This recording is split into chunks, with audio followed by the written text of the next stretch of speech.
Tell me when. All right, hi, Tom Trento once again, folks, with TrentoVision coming at you on a beautiful Florida day. We broadcast out of South Florida all over the world on WNN 1470, 50,000 watt radio station. We go from Miami, beautiful Miami Beach. Well, now a little further north than Miami Beach, all the way up to Disney World, not Disneyland. That's 3,000 miles away. We go to Disney World. It's better than Disneyland. Come and visit. Spend all your money here so we never have to pay state taxes. Thank you very much for doing that. We appreciate that. Hi, CJ. How are you today? Don't we like tourists coming to Florida? We do. And They're excellent. Spending all their money. It's nice to meet them, and they keep the economy going. But more and more rich people, for whatever reason, are coming to Florida so they don't have to pay state taxes, and they're coming from California. Well, that's wonderful. That means that they have room left over to Obama. make donations Oh, to yes. TrentoVision.tv. And you can do that by going to TrentoVision.tv, and you can donate securely.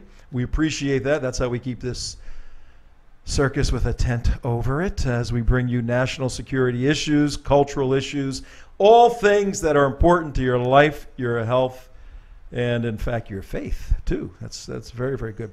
But right now we have part 2 of our very unique special on the SPLC.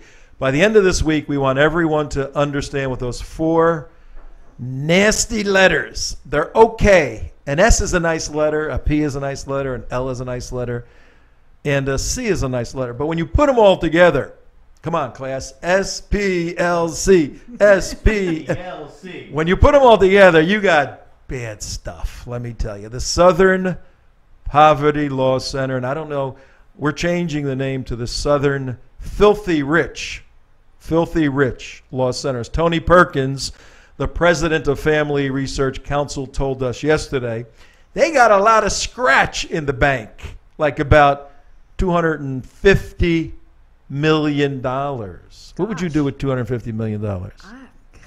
I wouldn't even know where to start. Where to start? Well, would you? Know where to start. You? But I understand that all those people who probably support the Southern Poverty Law Center don't have a problem with the fact that they have $250 million, but they sure had a problem when Mitt Romney came out. And Oh said yeah, that he had about the same money. thing, didn't he? Yeah. Who actually worked for it. Yeah, that's interesting. And didn't fleece people to get it.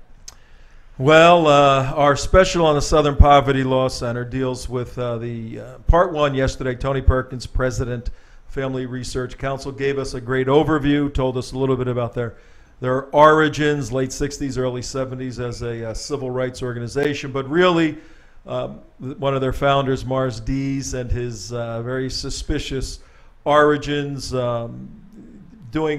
selling whatever he could to make money. He found that you can sell hate, you can market hate, you can brand hate, sell it, and get not only money from stupid donors, just dumb people donating, but you can also work with the United States government. That's where we have a problem. We spoke quite a bit yesterday about the fact that, look, this is America. If somebody wants to call people names, they can do that.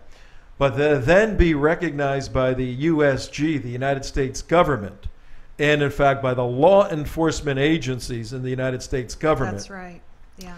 I'm over here at this camera right here. In the United States government, then that becomes a problem. And we wanted to do this special investigation, this 5-part investigation, to blow the lid off of this thing and ask the United States government, the Obama administration, the holder DOJ, what the heck are you doing with this SPLC organization? Yeah, who elected the SPLC to decide who is a hate group in the United States of America? Well, if you did ever get $250 million and you wanted to keep it and make it grow, start a group, start an organization where you name people as haters. Right. Then you raise money fighting the haters, and you have this recurring cash flow scheme. That's what they have. So, yeah. Oh, who is doing sound that? check. Oh, just bill collectors, I'm sure. No, that's our sound check. It's part of the system. Tom Trento here, CJ there, Cheryl Joy. We are bringing you the Southern Poverty Law Center investigative report. Before we do that, and you're watching us on TrentoVision.tv, you're listening on WNN 1470, 6 minutes after 5 o'clock on the East Coast, broadcasting out of Florida, all over the world via the internet. And before we bring you our special, and today we're dealing with the category, seems like Southern Filthy Rich Law Center has found a new golden fleece to fleece, a golden duck to fleece, homosexuals. And we have an expert from Family Research Council, expert on the subject matter of homosexuality and on the politics of homosexuality. He's going to be with us just in a few minutes.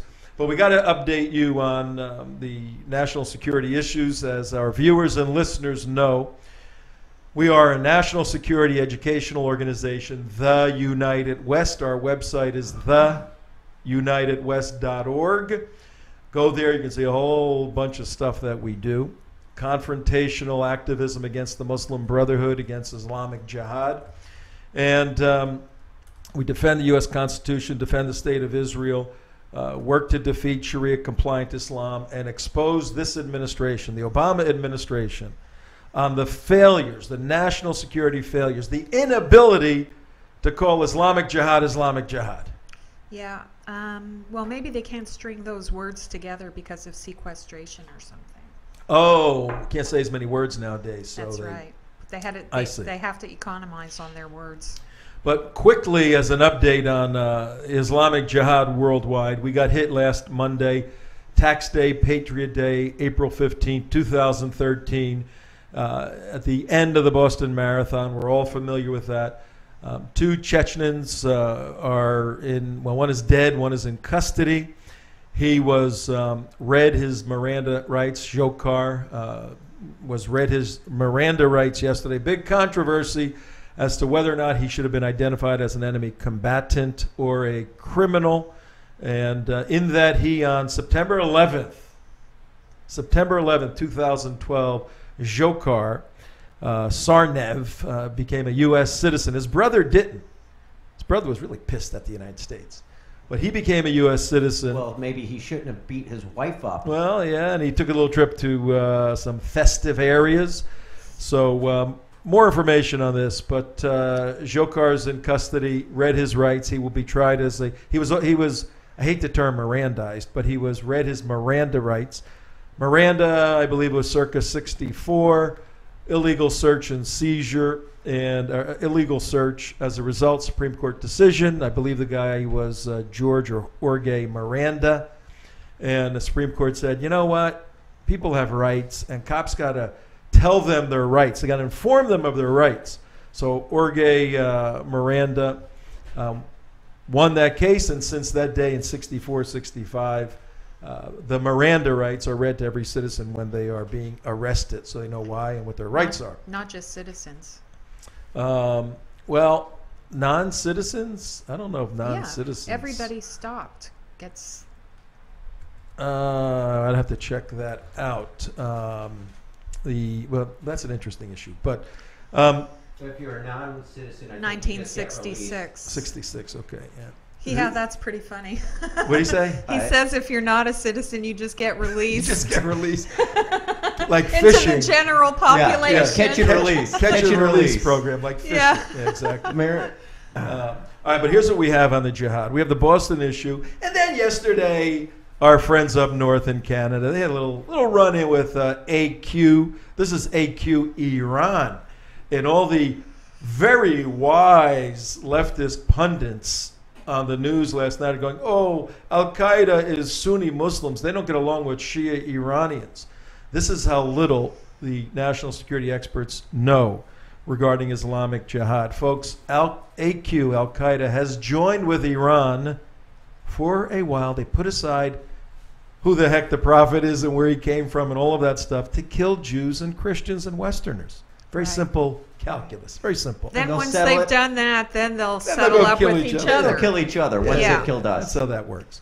So, and then this weekend we have the Spanish Marathon. We need Spanish music. The Spanish Marathon. And a couple of terrorists just got snagged there wanting to blow up the Spanish Marathon. Nothing connecting all these three. There's no international. Islam No, here. there's no Islam there. Very Islamophobic. So stay tuned for all of that. We will bring you updates. I want to show you a couple of pictures quickly. Then after our interview with our special guest, I'll show you some more pictures. But Mike, if you can come to my screen, take a look at this. And for you folks driving at 11 minutes after 5 o'clock in the afternoon, right now I have a picture on TrentoVision. Go there this evening. YouTube.com. Here's where our archives are. YouTube.com/TheUnitedWest. And you can see right there, you could see Tamerlan, yeah, the brother, and Jokar shooting back at the police in front of their car with an IED circled in red. Look at that picture. I just found that. That's shot by a neighbor watching the whole thing unfold. Go off of my screen, please. And let me show you one or two other quick ones here. That's the same pretty one. Scary looking. Isn't that scary looking? How? Really? I mean, could you stand there? I mean, I know you guys could, but how many people could stand there and just film this happening and Yeah. not be running, ducking? It was tricky. I no question, because I'm going to show you more pictures a little later to underscore that point. Okay, now look at this one. Come to my screen. For those of you just listening, you're on iHeartRadio, which is a great way to listen, WNN in South Florida, or you're on WNN 1470 AM. This is a picture taken from the second floor. Same person watching the whole thing unfold. The cops have snagged Tamerlan, right? Tamerlan. He's down on the ground, and Johar jumps into the car and takes off, going to either rescue his brother or smash through the police lines or what. But He ran him over. in the circle there, his brother's on the ground. He ran over his brother That is. in the heat of the moment. Yeah. And at the end of the interview, I'll show you some more pictures, detailed pictures, step by step by step. Pretty frightening stuff. So, but right now, it's time to go to, well, before we go to our guest, let me introduce this segment. Come back to my screen, Mike.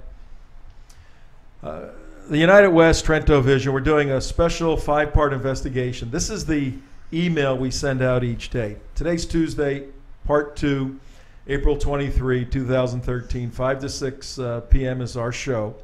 And it's a special 5-part investigation. We're asking everybody to forward this information to your lists. We're exposing the Southern Poverty Law Center. Today, the subject matter is the radical homosexual agenda. The radical homosexual agenda of the SPLC, Southern Poverty Law Center.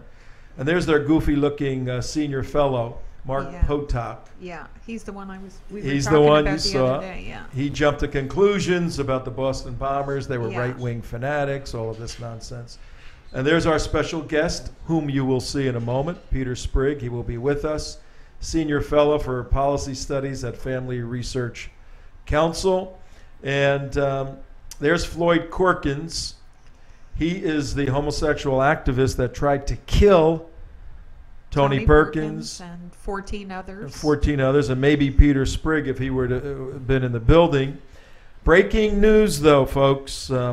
Floyd Lee Corkins was going to be sentenced on Monday the 29th, but most likely because of the Boston terrorist situation, there's been a delay, a postponement in the sentencing, and now the sentencing will not occur until June of 2013 sometime.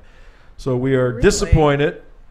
We wanted to have this show to lead up into all of this 5-part series, but we will revisit the issue before his sentencing. And we're asking a couple of questions. How can an organization have poverty in its name if it's filthy rich? Right. Are Morris Dees and Mark Potok true American heroes, or old-fashioned snake oil salesmen duping their elderly donors? What's the next one? Oh, you don't have it. Who made this organization the judge of hate, whatever that may be? Right. Why in the world do law enforcement agencies even listen to these radical leftist activists? That's the most important part of this. Yeah. And if you missed yesterday's show, you can go to, if you have this email, or go to YouTube/The United West, and watch part one, our interview yesterday. Great interview, by the way. Sound CJ. is a little bit low for the first couple of minutes, First but couple of just minutes. yeah, just stick with it, and then it's Okay. and a really good interview. Back to us, and then watch. we'll bring in our special guest. And our special guest today is a unique guy, has an interesting background, and working at a great organization, Family Research Council. Peter Sprigg, are you with us on Skype? Peter, hello, it's Tom. I'm here. I can hear you. Can you hear me? Yes, we hear you perfectly, and we see you very well, and we got to get your name up there correctly. There you go. There Peter you Sprigg. go. Yeah. Before we start, we're a pretty relaxed show here, TrentoVision, and we do at times we throw a little bit of humor into the mix. We probably won't today. We have. Yeah, we will. We probably will. We we have Imam Abdullah with us and a few other people, but folks that watch and listen are our friends, and whenever we have guests that are friends of ours, we like them to be friends with our friends too. Tell a little bit about yourself and what you're doing now. Then we'll get into the subject matter. My name's Peter Sprigg. I'm a senior fellow for policy studies at Family Research Council here in Washington, D.C. I've been working at FRC for 12 years now, and deal with a range of issues involving family structure, marriage, and human sexuality, but have done extensive research and writing, in particular on the issues of homosexuality and same-sex marriage. And I want to thank you for the opportunity to come and talk about the SPLC and the damaging effect we feel they have on political discourse in our country. I don't know if you want me to talk about my background. I used to be a liberal. Oh, really? No, I didn't too. know that. You're kidding me. I worked for one of the most liberal members of Congress, Robert Drinan of Massachusetts, back in 1980, and he was also a Jesuit priest. And when I had been working for him for 4 months, when the Pope John Paul II issued an order saying he didn't want Catholic priests to serve in elective office. So he suspended his campaign for re-election. At the end of the year, he left office, and I left office too. So I sometimes say I may be the only American Baptist who ever lost his job because of an order of the Pope. That's pretty good. That's pretty good. Now we got to pursue this a minute, because you are working for one of the most conservative organizations on the face of the earth, Family Research Council, and you were on the other side. But are you a Jersey boy? I know you graduated. You did your undergraduate work at Drew University, good school in Jersey, right?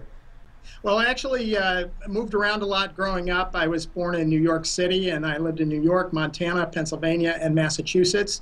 I sort of claim Massachusetts as my home because that's where I've lived longer than any other single state. I spent a total of 14 years of my life in Massachusetts. But after I left Congressman Drinan's employment, I decided to run for office myself in my hometown of Fitchburg, Massachusetts. I ran for the school committee and lost. And that started me on a real period of soul searching, which culminated in me attending a Billy Graham crusade in Boston in 1982. And there I went forward and committed my life to Christ. And 6 months after that, I went into full-time ministry with a drama ministry called Covenant Players, and met my wife in that ministry. I ended up staying for 10 years in Covenant Players before finally leaving to go to seminary, and then go into the pastorate, and then eventually come to FRC. And I'll tell you just the concise version of my political conversion yeah, at that right. time was was that I tell people I was a liberal in the 60s and 70s because I thought racial segregation was wrong, the Vietnam War was a failure, and Richard Nixon was a liar. But I became a conservative in the 80s and 90s because I thought that the political correctness was wrong, the Cold War was a success, and Bill Clinton was a liar. Well, he's correct on all counts, actually, Yeah, from yeah. the 60s and the 70s pretty and good. from the 80s and the 90s. Isn't it funny? And I am an evangelical Christian, had the born again experience, all of that, and went from liberal-minded politically to conservative mind. Isn't it interesting how that happens? But there are still many evangelical. I don't know if they're evangelicals. Many people that call themselves Christians. I guess they are evangelicals. They're so far left. That's another show, though. We have to do that show sometime. I don't know how they But could be. I don't see those. It's as being bizarre. compatible at It's all. bizarre. But Peter, I got a question. I mean, you were an actor for 14 years. What was one of your more bizarre characters that you had to play? Covenant Players was a drama ministry founded by a man named Charles M. Tanner. He was the playwright, and we performed only his plays. So you probably wouldn't have heard of the name, but I had a lot of memorable experiences. One of the most memorable, perhaps, is playing the role of Martin Luther in German. In Germany, Wow. and doing a play about Martin Luther and Catherine von Bora, who was his wife, the former nun who became his wife. And I did that with my future wife. And when I eventually proposed to her, she actually responded to my proposal in German with the words from the play. Oh, that's very cool. Now, That were is you in cute. Wittenberg by any chance doing that? Well, I've been to Wittenberg. That's not where we got engaged. We got engaged in a little town called Kulmbach. So. Oh, that's a pretty cool story. Yeah. Now, was the videotape rolling when you did any of these Gosh. these Enough. performances? I don't know. Well, I'm sure there's videotape somewhere of the performances we did during our training sessions in California, but I don't have. You don't have it. All right. Well, I'll talk to Tony, see if we can get some copies for the Christmas party. Just for a little levity at the Christmas party. All right. Well, let's go to the subject at hand, the Southern Poverty Law Center. And when did you first hear of the Southern Poverty Law Center? Was it in your liberal days or a little later when you got your head screwed on straight? It probably was in my younger liberal days, and like a lot of people, I thought that the Southern Poverty Law Center was a civil rights organization that was concerned about racial discrimination and in particular served as a watchdog trying to investigate racist organizations like the Ku Klux Klan and neo-Nazi groups. But since then they've obviously branched out far beyond that original mission. Yeah, they certainly have. The issue of your specialty, you're doing work in family research and sexuality. You graduated from seminary, did your master's at Gordon Conwell, very, very good school. How'd you get focused on that sort of work? Were you doing research in those subject areas? Well, actually, when I came to FRC, they were looking for someone who could be a media spokesperson on these issues. And so that's why, ironically, my acting experience, although it's far afield, it came in handy. And we had someone else on staff at that time who was our chief researcher, but did not do as much of the media. And but in order to be an effective spokesperson, I had to educate myself. So I didn't have any expertise or experience with this issue in particular, other than being a concerned citizen and Christian. Before I came to FRC, but in the 12 years I've been here, I've done a great deal of research and have written 2 books, or wrote one on same-sex marriage called Outrage, How Gay Activists and Liberal Judges Are Trashing Democracy to Redefine Marriage. And with my colleague, co-wrote another one called Getting It Straight, What the Research Shows About Homosexuality. All right, I got to ask you this question. My guess is, and for the audience, it's 25 minutes after 5 o'clock on the East Coast in Florida. Tom Trento, your host on TrentoVision. I have CJ over here. You can't see her right now, but we have Peter Sprigg from the Family Research Council in Washington, D.C., a think tank and an activism organization that is about 30 years old or so, maybe older. Substantial, very prestigious organization that communicates a conservative worldview. Peter, I got to believe when you were being interviewed and somebody was saying, probably, 25-year-old intern saying, so do you think you can sit in front of a camera and not get nervous? You're probably going in your head, you're talking to Martin Luther, baby. This is Martin Luther. Were you thinking that when you were? Well, it was interesting. When I was applying for the job, they asked me, if I had any videotapes of myself on television, and the only thing I had was an interview that I had done when I was in Covenant Players with a little local cable access station, Christian cable TV show in West Virginia, and I'd been interviewed there, so that was about the extent of my TV interview experience. But they did actually, as part of my interview, I did a test, some test interviews with people, with our Vice President for Communications. So I guess I must have passed the test. I think so. I've interviewed thousands of people, and you pass. Okay, you pass with flying colors. But SPLC does not pass. They don't pass step one. So tell us about whether it was a cultural transition. Was SPLC following the cultural switch, which has been accelerated over the past 4, 5, 6 years from a anti-gay marriage concept in terms of the general populace to a almost pro 51, 52, whatever the numbers are, attitude? Was SPLC following that? Were they on the lead to that? Or was it just the smell of money, the money trail they were following? I do think that the money likely has a large part to do with why they have taken on this issue in such a big way. I think, as you've probably discussed with Tony yesterday, SPLC is actually a remarkably successful left-wing money-making machine. Morris Dees, the founder, actually had made his fortune in direct mail marketing prior to creating SPLC, and he's been putting those skills to use ever since. You mentioned earlier they have an endowment of about at least $250 million and so forth. So, to be a little bit cynical about it, I think that SPLC is interested in homosexuality for the same reason that Willie Sutton robbed banks, because that's where the money is. That's pretty good. But the irony here, let me emphasize this. Because it's like an alternate reality when you read the things that are written by SPLC. They will describe what has happened in recent history as the religious right becoming increasingly aggressive and more militant and virulent in their attacks upon homosexuals.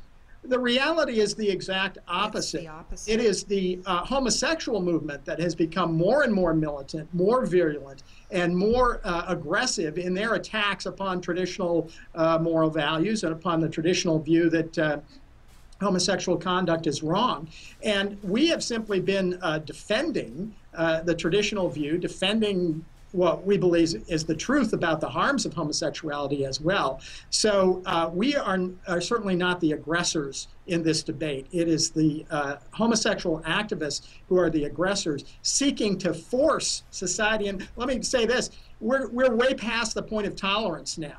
And in fact, you can read things now from homosexual activists where they say tolerance is an unacceptably weak position. They are overtly demanding affirmation and celebration of homosexual relationships, as indicated by the push for a redefinition of marriage. So SPLC has gotten on board with that in a big way. But what we really object to most particularly in the SPLC's approach is that they use this term hate group. And I mean, there are others who do that as well, but who have used this slander of hate, of attributing to us hateful motives for the work that we do, which is completely false. But the SPLC, because of this sort of veneer of respectability and credibility that they had gained by tracking the Ku Klux Klan and the neo-Nazi groups and so forth, when they call somebody a hate group, there are unfortunately some people who take that as having a quasi-official status. And that's what we really object to about the SPLC. They're welcome to debate us. We think healthy debate about homosexuality, the consequences of it, the origins of it, and so forth, should continue. But what they're trying to do is to stifle debate with this basically defamatory label of hate. That's what's completely unacceptable. All right, CJ has a question for you. If we can come to CJ over here. Hang on. Hi there, Peter. Hi. What I wanted to ask you is, I mean, you are obviously, and Family Research Council is obviously actively involved in countering this homosexual radical political agenda that's taking over the United States right now. But would you agree or disagree that the majority of people who don't subscribe to that radical agenda in the first place are really not interested in being active as opposing it publicly anyway? I mean, they just really want to be left alone and have their children left alone at school. They don't want it promoted in their school. They don't want their churches to have to perform marriages that go against their own religion, and they really don't want it in the public eye in parades and movies and television shows. The parades are unbelievable. All we don't need to see people basically not dressed and dragging each other with dog chains and things like that down the street wearing rainbow colored afros, and we should all be celebrating this as something to have pride in. What is the big deal? Where does all this pride and politics come into play? Yeah, this is sexuality we're talking about, and whatever it is, shouldn't it just be private no matter what it is? Yes, I think that's a very good point. It used to be in the earlier days of the homosexual movement, the cry would be, keep the government out of our bedrooms. Right. And well, I can understand that concern when they succeeded in winning the victory in the Lawrence versus Texas case at the Supreme Court in 2003, striking down all the remaining sodomy laws in the country. By logic, the homosexual movement should have declared victory and packed up and gone home.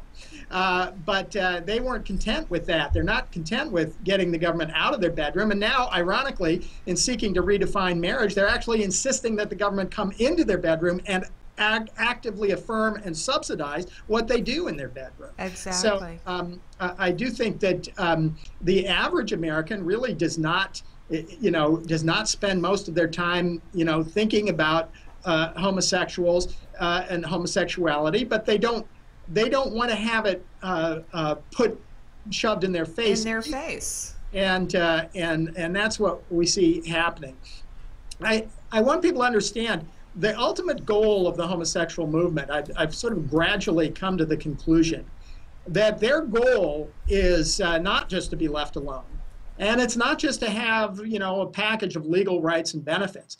Their goal is to create a society in which no one ever, anywhere, ever says that homosexual conduct is wrong.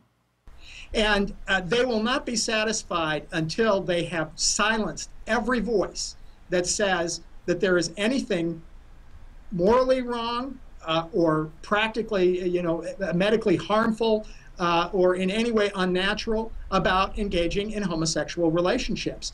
And that's what I think the SPLC is a part of. They're using this hate label as a way of trying to silence the voices which want to present a different view. If I could just follow up a little bit, what are the methods the SPLC uses to do this silence and also to influence the current and future generations of this country, especially through their school programs that go out to, what, about 450,000 teachers across the country. And this was started up by none other than former and unrepentant terrorist Bill Ayers, of all people. How are they using that to influence in the schools, the children? How does that work? Well, that's a very important point. Southern Poverty Law Center has begun a program that they call Teaching Tolerance.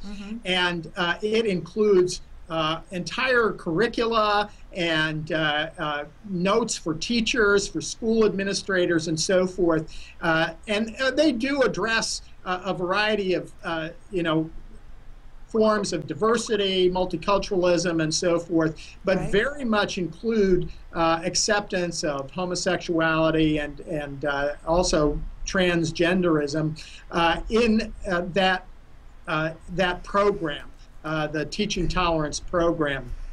And there are a lot of schools that are adopting this. It's something, it's easy for them. They can take it right off the shelf. They can fulfill, the pressure to have this type of program and to have an anti-bullying program, which is another thing that's been big in the news the last few years.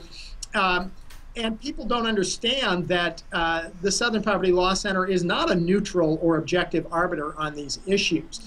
So that is a part of the goal of the homosexual movement, is to essentially indoctrinate children from the very youngest ages on. I think they realize that a lot of us who are adults, we're not going to be fooled as easily as they would like. But children are very impressionable, and if you can reach them when they're young, you can indoctrinate them into this worldview, this paradigm of way of approaching the issue that will stick with them for the rest of their lives. I think the way it looks to me, it's that the adults are being targeted with the message of tolerance, which I think most of us are pretty tolerant.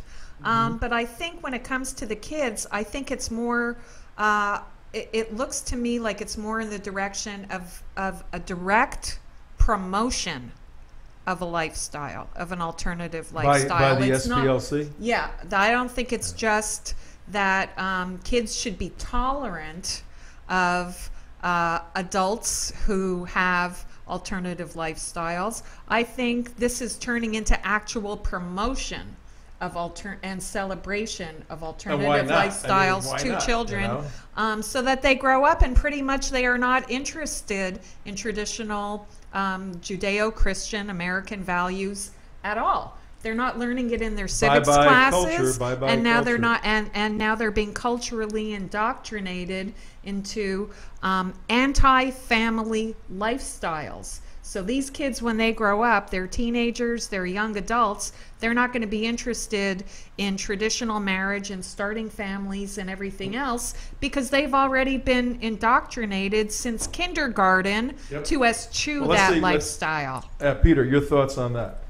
Yes, well, let me go into, I think this relates to something that I've increasingly felt the need to explain when I discuss issues of sexual orientation, which is that we talk about sexual orientation as though it's a single unitary characteristic whose meaning is clearly understood, and that's really not the case. Sexual orientation is actually an umbrella term for three quite different phenomena: a person's sexual attractions, their sexual conduct, and their self-identification, what they call themselves or how they think of themselves, whether it's homosexual, heterosexual, and so forth. Now, the problem is a lot of people tend to think of sexual orientation just in terms of the attractions. If you experience same-sex attractions, then that means you're gay. Okay, well, but there are people who experience same-sex attractions who choose not to engage in homosexual conduct and choose not to self-identify as gay. And the interesting thing is that we're sometimes challenged with this question: do you think people are born gay or do they choose to be gay? Now, that's one of those, when did you stop beating your wife questions that doesn't really have a good answer, because you have to first define what being gay is.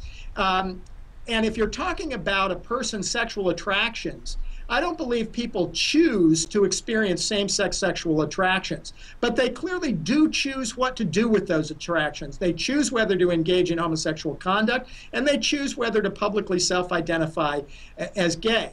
And so a lot of people, who are kind of in the mushy middle, who want to be nice and don't want to cause conflict and so forth, they will tend to say, something along the lines of, we shouldn't discriminate based on sexual orientation, meaning attractions, right, because because people don't choose that. And but when that becomes sort of the camel's nose in the tent, because if you adopt a policy of sexual orientation non-discrimination, right, then the homosexual activists will insist that that be applied across the board, not only to attractions but to the conduct and to the self-identification. Exactly. So you think you're being tolerant of somebody for a characteristic that they can't control, and really what you're doing is affirming a conduct that is harmful to the people who engage in it and to society at large.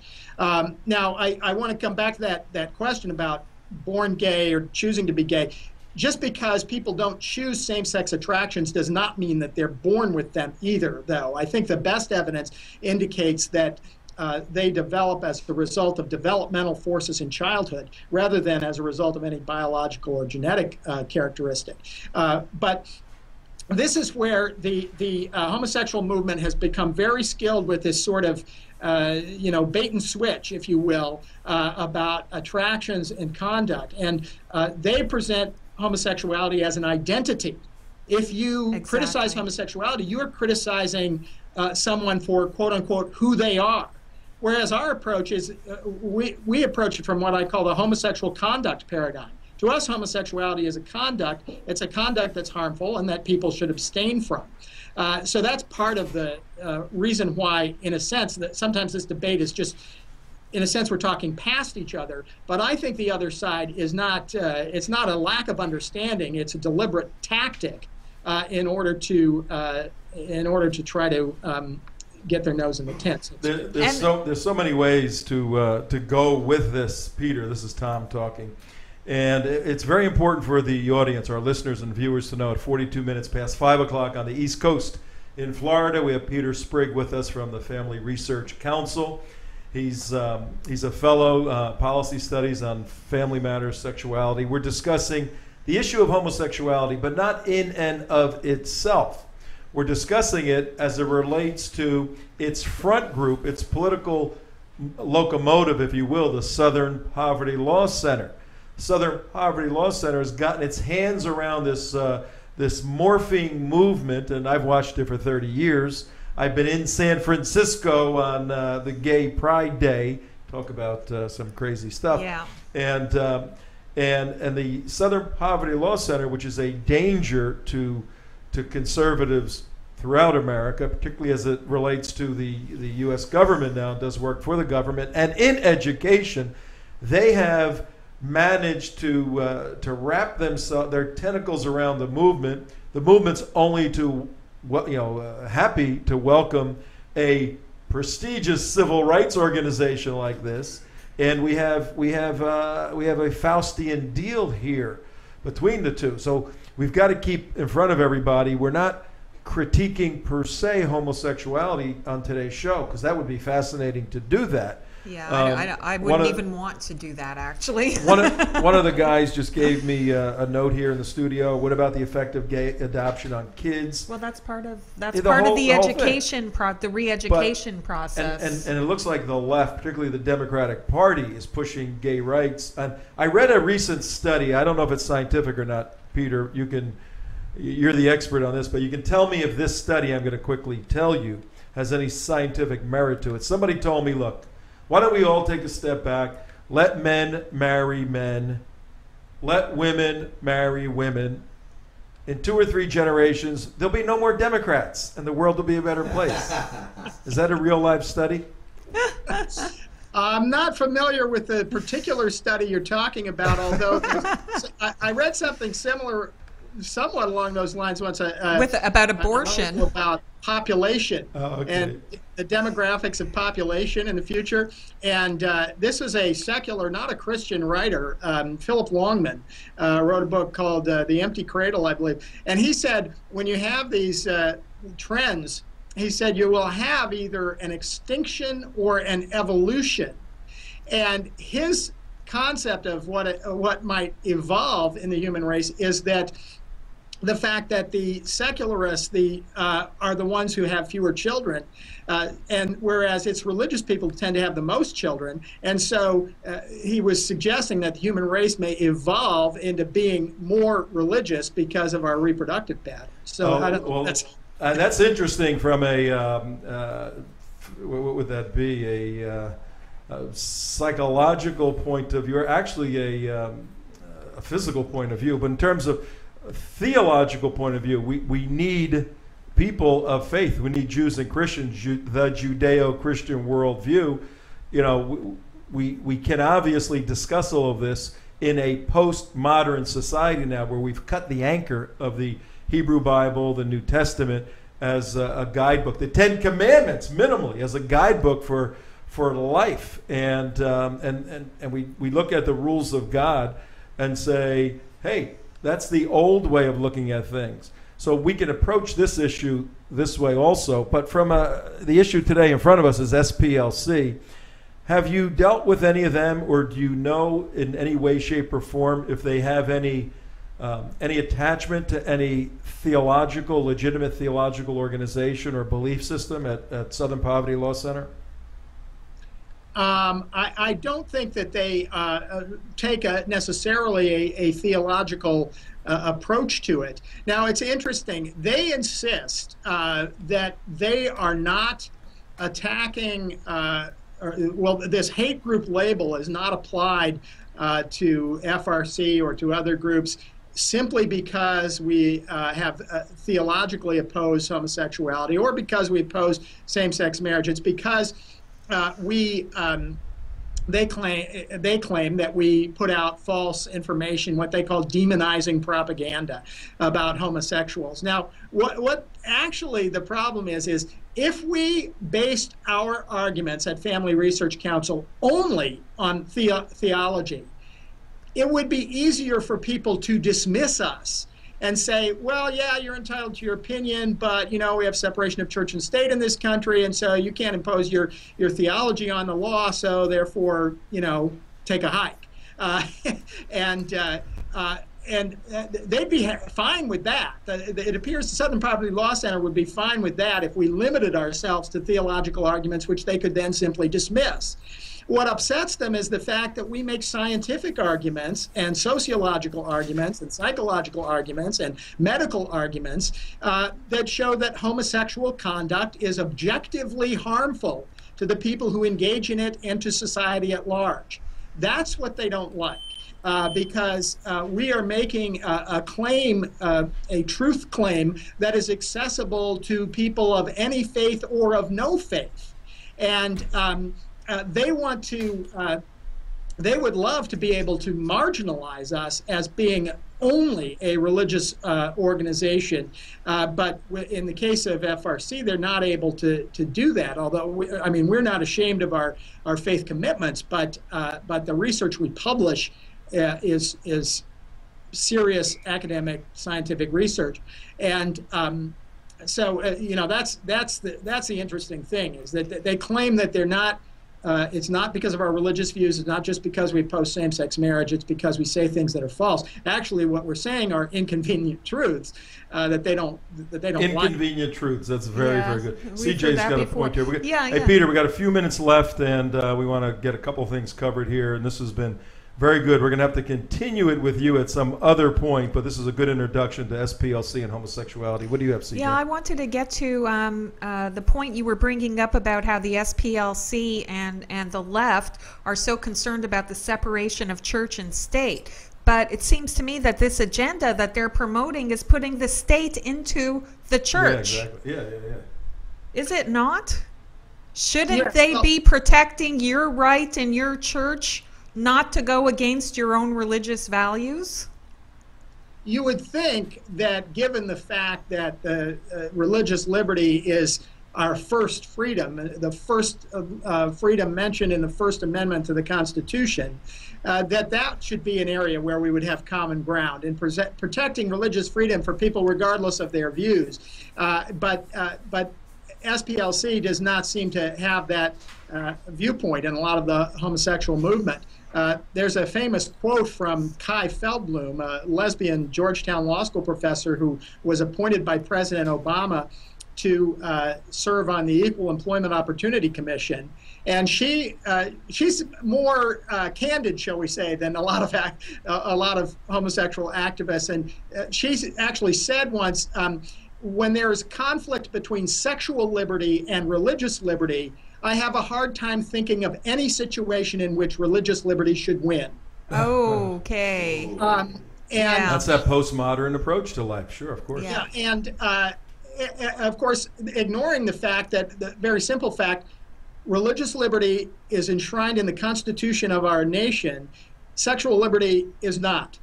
If they really want this to be a fundamental civil right, then they should go through the process of amending the Constitution of the United States to make it say that. They're not willing to take that on because they know they would lose. That's a very good point. Yeah, but they're I trying to litigate argued. it through the courts, is what they're doing. If they're going state by state and changing the laws of each state and changing, Defense of Marriage Act federally, then it doesn't matter. They don't have to change the Constitution. They can get everything they want. You just reminded me of a couple of important things. Peter, before we wind down here, the California decision and what DOMA in June is going to be a Supreme Court decision. Tell our audience and our viewers and listeners what this is all about and what's the best and worst cases. Well, yeah, the Supreme Court heard oral arguments last month in March on two cases, actually. One challenging the Federal Defense of Marriage Act, the federal definition of marriage as the union of a man and a woman for all purposes under federal law, and also a separate case challenging Proposition 8, the California Marriage Amendment, defining marriage as the union of a man and a woman in that state, which had the effect of overturning a state Supreme Court decision that had legalized same-sex marriage earlier in 2008. The Proposition 8 case has the potential to have a more sweeping impact. Well, our point of view, first of all, is that both are entirely within the constitutional powers of Congress and on the one hand, and the people of California on the other hand, and that there is not only a rational basis, but quite a compelling basis for defining marriage as the union of a man and a woman. But the worst case scenario would be a decision in the Proposition 8 case declaring that same-sex marriage is a right under the United States Constitution, and therefore all 50 states would be required to recognize it. That would overturn the laws of 41 states. It would overturn the state constitutions of 30 states that have enshrined the traditional definition of marriage. So that's the worst case scenario. We've referred to that as being like a Roe v. Wade of same-sex marriage, like the 1973 decision that imposed legalized abortion on all 50 states. The encouraging thing that I would tell your audience is that at oral arguments, the court did not seem to be moving in that direction. There was little evidence that they were moving towards that kind of a sweeping. Oh, I feel so comfortable. Sweeping ruling. Yeah. But I mean, I'd be cautious. You could never predict with certainty from oral arguments because everybody was caught unawares by the Obamacare decision, for example. But it didn't seem like they were moving in that direction. Now, where are our friends? Where are our SPLC friends on these issues?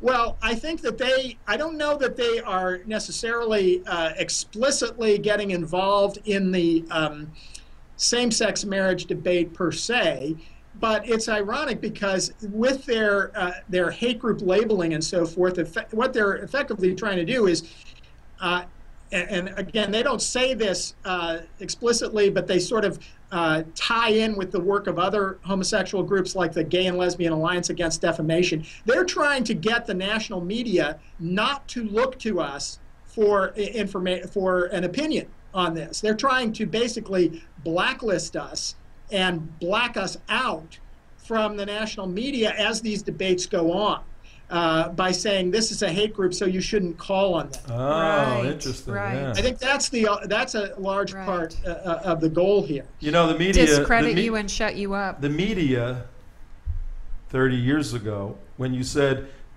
would say to them, don't call on those guys, they're a hate group, that would be an invitation to go see those guys. Let's go talk to them. But now the media is part of the SPLC mindset worldview. So it's, hey, yeah, we don't want a counter-objective analytical argument that may be persuasive in the marketplace. So shut up, FRC and all the people like that. Yeah, of course. You know, and these are the open-minded liberals that are out there today. And if you get shot, good luck having us cover it, because you're you're a victim who probably had it coming to you. Were you there that day, Peter? August? I was in my office at FRC the day of that shooting, and and Leo Johnson, my colleague who was shot, is someone I know very well. So that's an important point, that the Southern Poverty Law Center, in using this slanderous label of hate against us, ironically, is generating hate toward us, and in a way that in this case stimulated Floyd Corkins II to come into our building intent on, as he has now confessed, intent on killing as many people as he could and smearing Chick-fil-A sandwiches in the faces of his victims. Right. So the SPLC has been connected with the only confirmed case of domestic terrorism in the District of Columbia since 9/11. That's amazing. And the sentencing has been postponed until June, and they're giving the reason something to do with, what does this have to do with the Boston bombers? Oh, we're surmising at this point that he is looking at 45 to 70 years, and that if the sentencing were next Monday, there's so much angst and anger hanging over from Boston that he's going to get the 70 years as possibly just the 45 years. Those are the two terms that he's looking at. The stated reason, the defense attorney's stated reason for requesting the delay was because they needed to compile more information on his mental health, state of his mental health, or past mental health treatments, or something along those lines.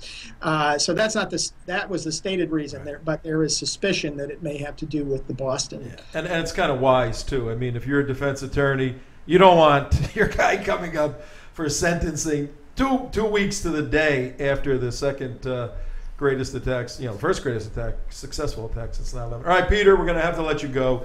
It's the bewitching hour. The clock is ticking down. We kept you quite a bit longer than we had scheduled. You're a wonderful guy. You got a lot of information. You're just an enjoyment to be with. And like Tony was yesterday, that was great. You got a good team over there. And whatever we can do to help out, we'll try to bust this thing open. And 30 seconds. What can people do? What can people do to fight the SPLC? Well, if you ever hear anyone talk about SPLC, and particularly anybody you know in law enforcement, because they have had connections with law enforcement, make sure that they know that the SPLC is not an objective arbiter of who is a hate group, that they are actually an ideologically driven left-wing fundraising machine, and should not be taken seriously. And make sure that people understand that while we have disagreements, I gotta let you go right now. Gotta let you go, but we're down to the end. Thanks a lot. We appreciate it, ladies and gentlemen. We got to wrap it up. Peter Sprigg from Washington D.C. Thank you very much. We'll see you tomorrow. Bye bye.